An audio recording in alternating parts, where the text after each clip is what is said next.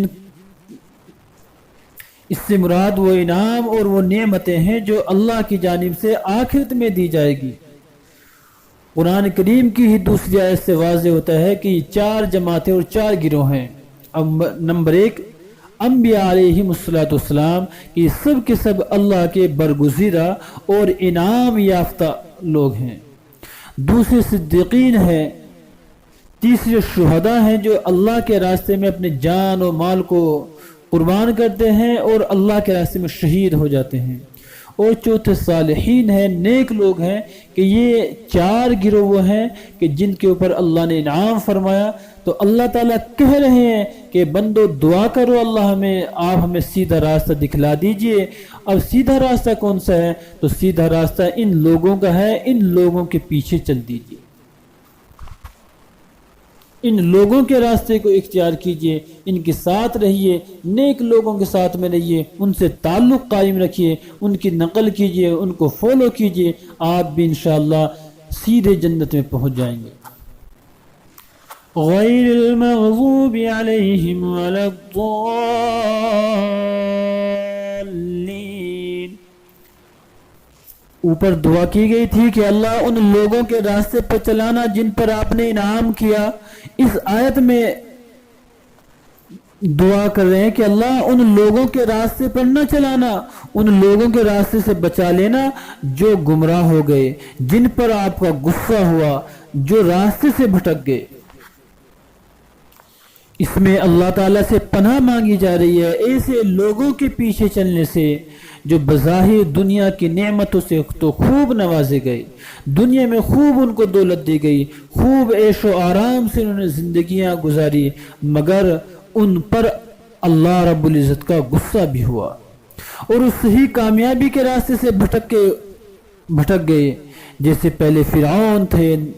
تھا، نمرود تھا، قارون تھا کہ وغیرہ، ان کو اللہ نے دنیا کی بے شمار نعمت عطا فرمائی، اور آج بھی ہماری آنکھوں کے سامنے بڑے بڑے ظالموں، بدکاروں، گمراہوں کو دنیا کی خوب نعمتیں ملی ہوئی ہیں، لیکن آخرت میں ان کو کوئی حصہ نہیں ہے۔ تو اس طرح کے لوگوں کے راستے پر چلنے سے اے اللہ ہماری حفاظت فرما، ایسا نہ ہو کہ ہم ان کی چمک دمک کو دیکھ کر، ایسا نہ ہو کہ ہم ان کے ظاہری زیب و زینت کو دیکھ کر، ایسا نہ ہو کہ ہم ان کے باہری ڈیکوریشن کو دیکھ کر، ان کے مال دولت کی فراوانی کو دیکھ کر ہمارا دل مچل جائے اور ہم بھی ان کے پیچھے چلنے لگیں۔ اے اللہ نہیں، ہماری حفاظت فرما اور ہمیں ایسے لوگوں کے راستے پر چلنے سے بچا، ہمیں ایسے لوگوں کی نقل کرنے سے، ان کی کاپی کرنے سے بچا۔ اے اللہ ہم نقل کریں، ہم کاپی کریں، ہم اقتداء کریں تو محمد الرسول اللہ کی کریں، ہم نقل کریں تو آپ کے نیک بندوں کی کریں کہ جن پر تو نے انعام کیا ہے۔ اپنے ناپسندیدہ لوگوں کی نقل کرنے سے ہماری حفاظت فرما۔ بڑے افسوس کی بات ہے کہ ایک طرف تو ہم روزانہ کم سے کم 40 بار اللہ سے دعا کرتے ہیں، اللہ سے درخواست کر رہے ہیں کہ یا اللہ ہمیں اپنے دشمنوں کے راستے پر چلنے سے بچا، ہمیں اپنے دوستوں کے راستے پر چلا، لیکن جب عملی زندگی میں نظر کرتے ہیں، جب پریکٹیکل کو ہم اپنے دیکھتے ہیں تو معاملہ بالکل اس کے برعکس ملتا ہے، اس کا الٹا ملتا ہے۔ اللہ تعالیٰ کے نیک بندوں سے تو ہمیں دشمنی ہے، آج ان کے ساتھ میں بیٹھنا ہمیں پسند نہیں ہے۔ ان کے طریقے پر ہم چلنا نہیں چاہتے ہیں اور اللہ تعالیٰ کے نافرمانوں کے ہم دیوانے ہیں، ان کو ہم فالو کیے جا رہے ہیں، ان کے جیسا ہم بننا چاہتے ہیں، تو کیا یہ اللہ تعالیٰ کے ساتھ مذاق نہیں ہے؟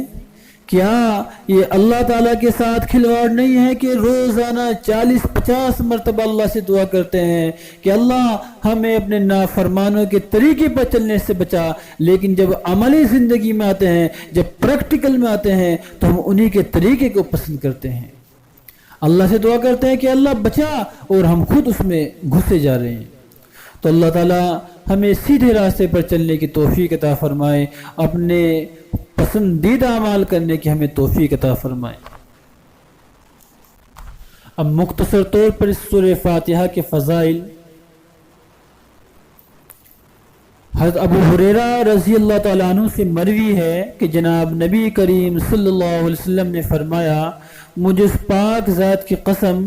جس کے قبضے میں میری جان ہے کہ سورہ فاتحہ جیسی کوئی صورت نہ تو تورات میں آئی، نہ انجیل میں نازل کی گئی، اور نہ زبور میں دی گئی، اور نہ قرآن مجید میں ہے اس کے علاوہ۔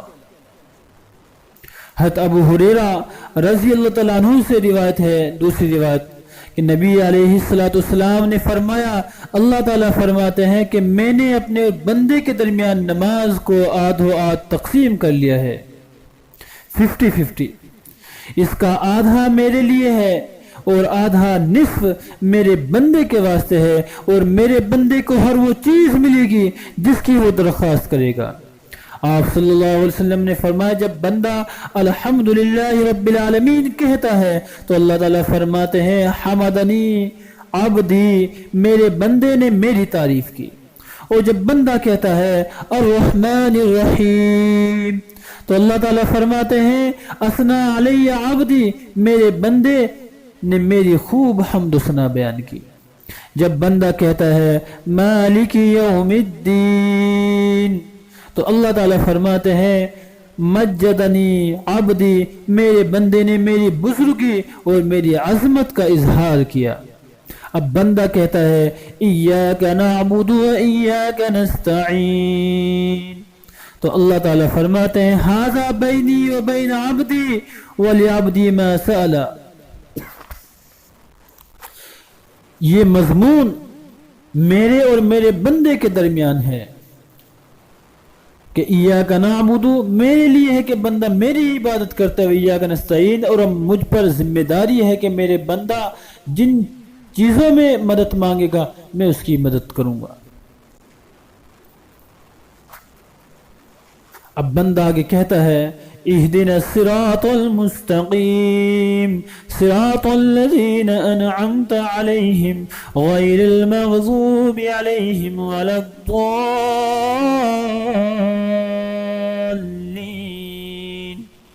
تو اللہ تعالیٰ فرماتے ہیں، فہؤلاء لعبدی ولعبدی ما سأل، یعنی میرے بندے کی یہ ساری درخواستیں، ساری اپلیکیشنز یہ قبول کی جاتی ہیں، ایکسیپٹ کی جاتی ہیں، اور ان کے علاوہ جو بھی درخواست کرے گا، جو بھی ونتی کرے گا، ہم اس کو بھی قبول کریں گے۔ اس روایت کو امام مسلم نے اپنی صحیح میں روایت کیا ہے۔ اسی طریقے سے ایک حدیث کے اندر آتا ہے کہ آپ علیہ السلام نے فرمایا کہ جب بندہ نماز میں ہوتا ہے اور نماز میں سورہ فاتحہ پڑھی جاتی ہے، جماعت کی نماز پڑھ رہا ہے، اور اس میں امام آمین کہتا ہے، مقتدی بھی آمین کہتے ہیں، تو فرمایا کہ جس کی آمین فرشتوں کی آمین کے ساتھ مل جاتی ہے، اس لیے کہ فرشتے بھی آمین کہتے ہیں، تو اللہ تعالیٰ اس کے گناہوں کو معاف فرما دیتے ہیں۔ ایک روایت میں ہے، آپ علیہ السلام نے فرمایا، جب تم سوتے وقت سورہ فاتحہ یعنی یہ سورت کو پڑھ لو اور سورہ اخلاص پڑھ لو، قل هو اللہ احد، یہ سورت پڑھ لو پوری، تو موت کے علاوہ ہر مصیبت سے اللہ تعالیٰ تمہیں سیف رکھیں گے، محفوظ رکھیں گے۔ ایک روایت میں آتا ہے کہ جس شخص کے گھر میں غربت ہو، غریبی ہو، پورٹی ہو، وہ غریب ہو تو وہ اپنے گھر میں سورہ فاتحہ اور سورہ اخلاص کو پڑھے، جب بھی گھر میں انٹری ہو، جب بھی گھر میں داخل ہو تو غربت اور بے سر و سامانی اللہ اس کی ختم فرما دیں گے۔ آپ گھر میں آئے، گھر میں آئیے، گھر میں آنے کی دعا پڑھیے اور پھر سلام کیجئے اور پھر الحمد کی صورت پڑھیے، قل هو اللہ کی صورت پڑھیے۔ اللہ آپ کے گھر کی پریشانیوں کو، آپ کی غریبی کو دور کر دیں گے اور اللہ گھر میں امن و سکون، راحت و اطمینان عطا فرمائیں گے۔ ایک روایت میں آپ صلی اللہ علیہ وسلم فرماتے ہیں کہ یہ سورۃ الشفا ہے، اس میں ہر بیماری سے اللہ تعالیٰ شفا عطا فرماتے ہیں۔ آخر میں ایک عمل جو آپ حضرات کے سامنے عرض کرنا ہے، جس کا شروع میں وعدہ کیا تھا، جس کو ہے شیخ زکریا رحمہ اللہ نے بھی اپنی کتاب فضائل اعمال میں رقم کیا ہے، وہ یہ ہے کہ فجر کی نماز میں آپ سنتیں پڑھ لیجئے اور سنت پڑھنے کے بعد میں بسم اللہ الرحمن الرحیم الحمد للہ رب العالمین پوری سورت پڑھ لیجئے۔ واضح ہے کہ بسم اللہ الرحمن الرحیم، رحیم کی میم کو الحمد کی لام میں ملانا ہے۔ بسم اللہ الرحمن الرحیم الحمد للہ رب العالمین، اس طریقے سے آپ 41 بار پڑھیں، 41 مرتبہ 41 ٹائمز۔ فجر کی سنتیں پڑھ کر آپ اس کو 41 مرتبہ پڑھیں، اس کے اول آ کے درود شریف پڑھیں 3 بار، اور پھر اس کے بعد فرض نماز پڑھیں۔ 40 دن تک پابندی کے ساتھ بلا ناغہ اس عمل کو کریں۔ فرمایا کہ جس ضرورت کے لیے آپ یہ عمل کریں گے، جس مقصد کے لیے آپ اس سورۃ شریفہ کا ورد کریں گے، جس بیماری کے لیے آپ یہ کریں گے، اس بیمار کو پانی پر دم کر کے وہ پانی پلاتے رہو، اللہ تعالیٰ آپ کی ضرورت کو پوری فرمائیں گے، مقصد میں کامیابی عطا فرمائیں گے اور بیمار کو بیماری سے شفا عطا فرمائیں گے۔ اللہ تعالیٰ ہم سب کو سورۃ شریفہ کی برکات عطا فرمائے اور ہمیں قرآن کریم کو سمجھنے کی، اس کو پڑھنے کی اور اس پر عمل کرنے کی توفیق عطا فرمائے۔ وآخر دعوانا ان الحمد للہ رب العالمین۔